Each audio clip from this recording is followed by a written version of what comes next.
পরীক্ষার হলে নৈর্ব্যক্তিক বা এমসিকিউর অ্যান্সার জানো না, তাও সঠিক উত্তর করার প্রবাবিলিটি কিভাবে বাড়াতে পারো চলো দেখিয়ে দিই। মনে করো তোমাদের একটা প্রশ্ন আছে, সঠিক উত্তর কোনটি, ক খ গ ঘ। তুমি এখন কিছুই জানো না, র্যান্ডমলি গেস করে বললা ঘ। তাহলে তুমি 4টা থেকে একটা সিলেক্ট করলা, ইন্টু 100%, তোমার সঠিক উত্তর হওয়ার প্রবাবিলিটি 25%। কিন্তু তুমি যদি এইটুকু ফিগার আউট করতে পারো যে আচ্ছা আমি শিওর যেটা ঘ হবে না, তাহলে কি হচ্ছে, তোমার 4টা অপশন কিন্তু আর থাকে না।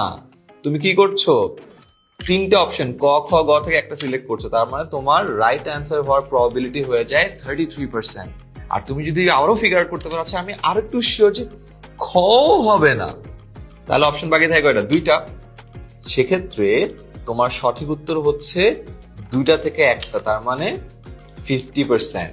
এভাবে তুমি যদি সঠিক উত্তর না জানলেও কোনটা হবে না এটাকে প্রসেস অফ এলিমিনেশনের মাধ্যমে বাদ দিতে পারো, তাহলে তোমার সঠিক উত্তরে যাওয়ার প্রবাবিলিটি কিন্তু বেড়ে যায়। বাই দ্য ওয়ে, তোমাদের কিন্তু রেগুলার লাইভ ক্লাস চলছে ফেসবুক গ্রুপে, কমেন্টে লিংক দিয়ে দিলাম, জয়েন করে ফেলো। আর মনে রেখো, এভাবে পরীক্ষার হলে তুমি একটা নৈর্ব্যক্তিক বা এমসিকিউর উত্তর যদি নাও জানো, প্রসেস অফ এলিমিনেশনের মাধ্যমে বাদ দিবা যে অপশনটা একেবারেই হতে পারে না, তাহলে তোমার সঠিক উত্তরে যাওয়ার প্রবাবিলিটিটা অনেক বেড়ে যায়।